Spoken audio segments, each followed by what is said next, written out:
welcome to this page. Actually, we post on Facebook, we post on YouTube as well. So wherever you are watching us from, thank you for being here. If you're on YouTube and you haven't yet subscribed, please subscribe and invite a friend to subscribe. If you're on Facebook, please follow and also encourage your friends to also follow the page. Today, I'm so excited. I have my bestie here, and I must put a disclaimer. Whenever we're together, it tends to be quite noisy, but we'll try to keep that to the bare minimum.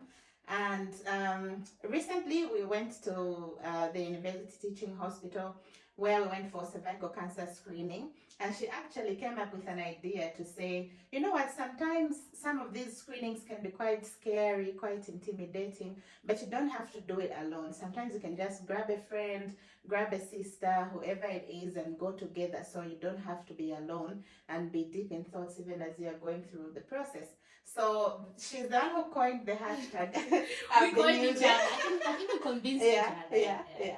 Yeah, the hashtag which I've been using, which is grab your bestie and go for checkups. So this is just something where you don't have to do it alone. You can go for checkups and you can make it a bit more nice to do. Where you go with a friend, you can be talking about other things when you're waiting in the queue and you just distract yourself. So I thought I could invite her here today and we can talk about our experience with cervical cancer screening. I'll be asking her a few questions. She'll ask me a few questions as well. So we'll just start from the beginning. When was the first time you went for cervical cancer screening? So the first time I went for cervical cancer was in 2018. One of my then co-workers encouraged me to take it up. But of course, I think even from my experience when we went, I think it was a moment of fear, like I had misconception about it. But I still managed to gather the courage and go. And since then, of course, I think 2018 years passed up until, now we are in this journey of just raising more awareness while we went for cervical cancer with you.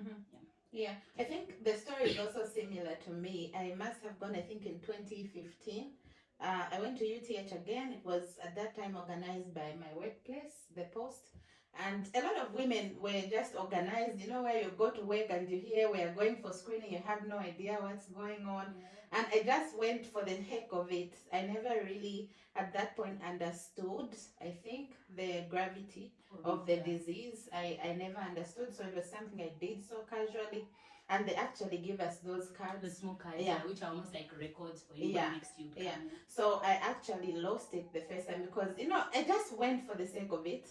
And even through the whole examination process, which we'll talk about. I think that's like the one that's more, that whole process needs more, I think, more information, because I think even for me, I had a whole different picture of what's going to be used.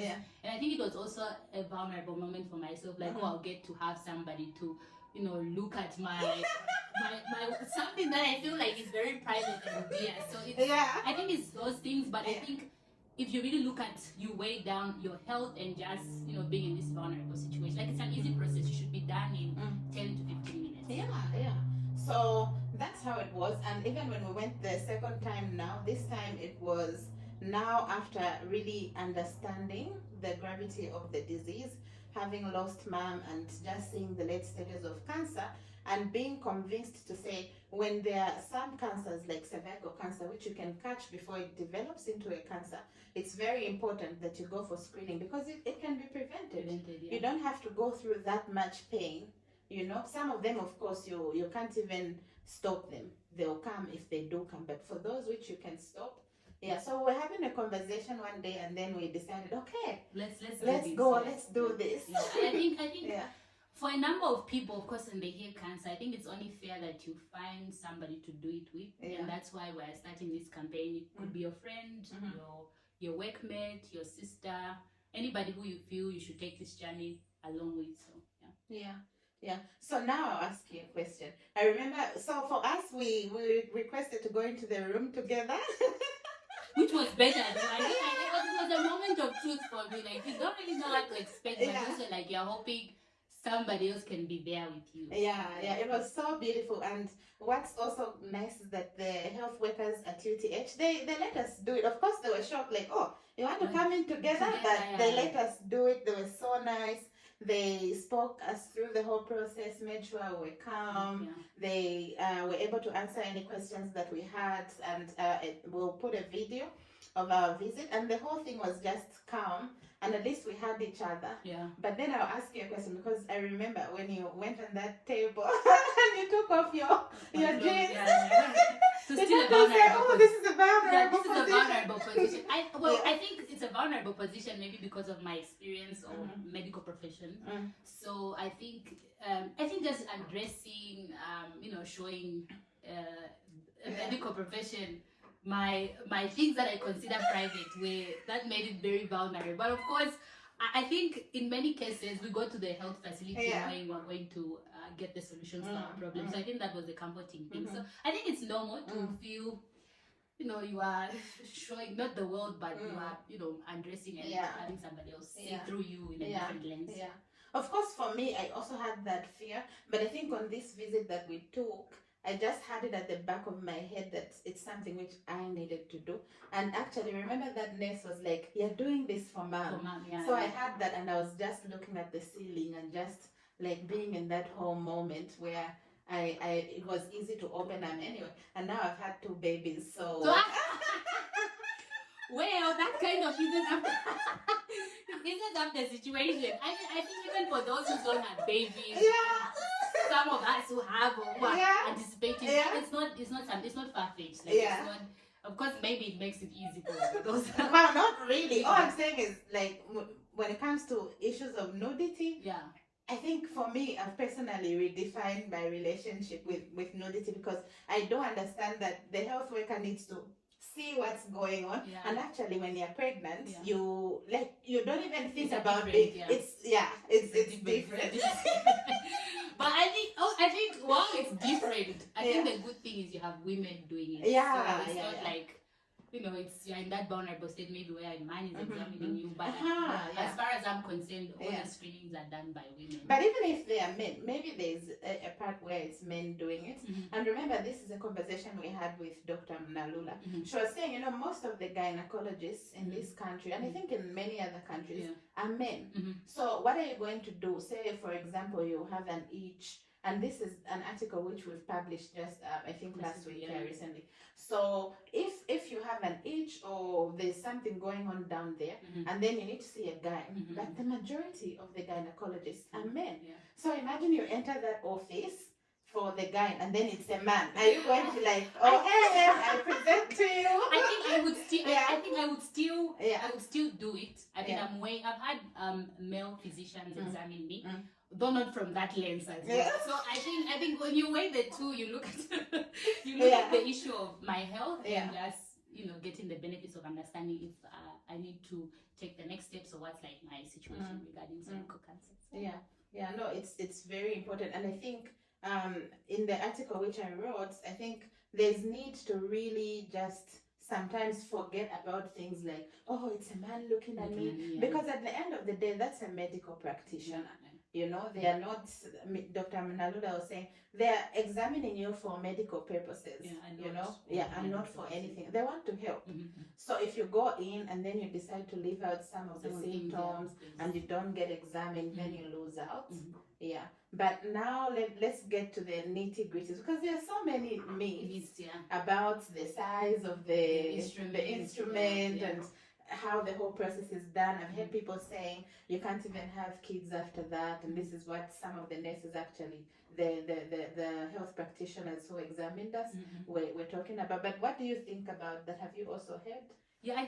So initially I also thought the instruments they use maybe big or cannot, it's something that's painful, it's a painful process. But I think you already know the vagina is capable of stretching. The instrument is not something that causes any pain. Like the human body in itself will be able to, it will communicate with you. It's a very, like I said earlier, very easy process. They'll talk you through it. You lay down on the chair. They will use the instrument. I'm not so sure what the name is. I think a spatula or something. Which is easy. I think I didn't find it very painful. Within 3 or so minutes, they'll screen, look at the different. Do they look at? They look at your cervix. Your cervix,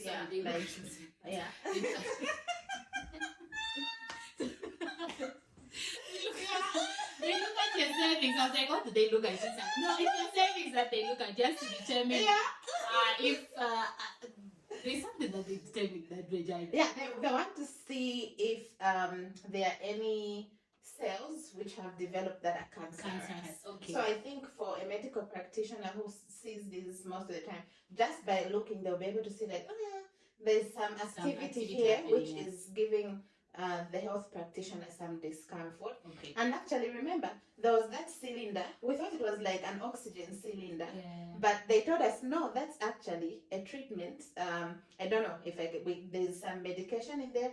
So if they find that you have some precancerous cells, they're actually able to treat them on the spot. So it's one of those in and out type of things that unless you are at an advanced stage. So. Yeah. But otherwise, if you do it on a regular basis, for us, we went in April, right? Yeah, April. Yeah, and then the next time we're going is in 2026. Meaning they've given us 3 years. But there are other people who maybe will be given a shorter time, depending on a lot of factors, like whether this person is living positively or any other factors. So they'll guide you as to when you need to go back. But our experience was so good. Yeah, my experience was smooth. Of course, this is the second time, but even for my first time, I think all the myths that are there, like all the spatula is big, all those, I think.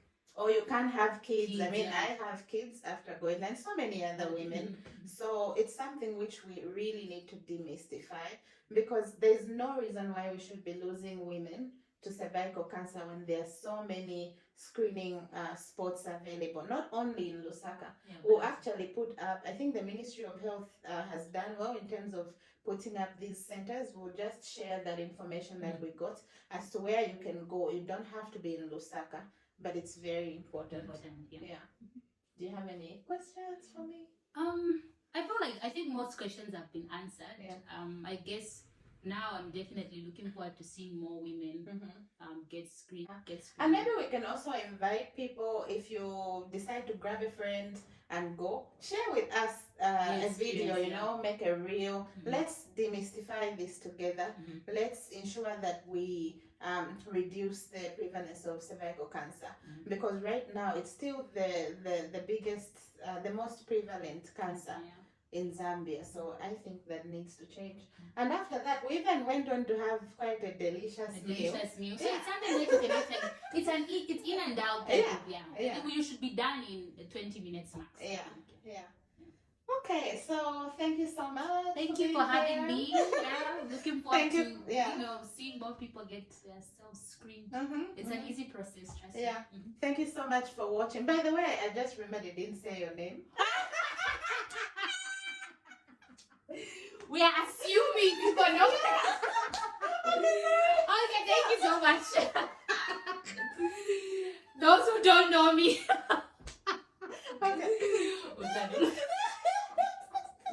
Welcome, bestie. I am the bestie. The bestie. But so this is Musonda Chikwanda. I like to call her Sweetie Chikwanda. So we are hopeful that we'll share more of such information, and we hope to see you next time. If you want to see her more, let me know in the subscribe.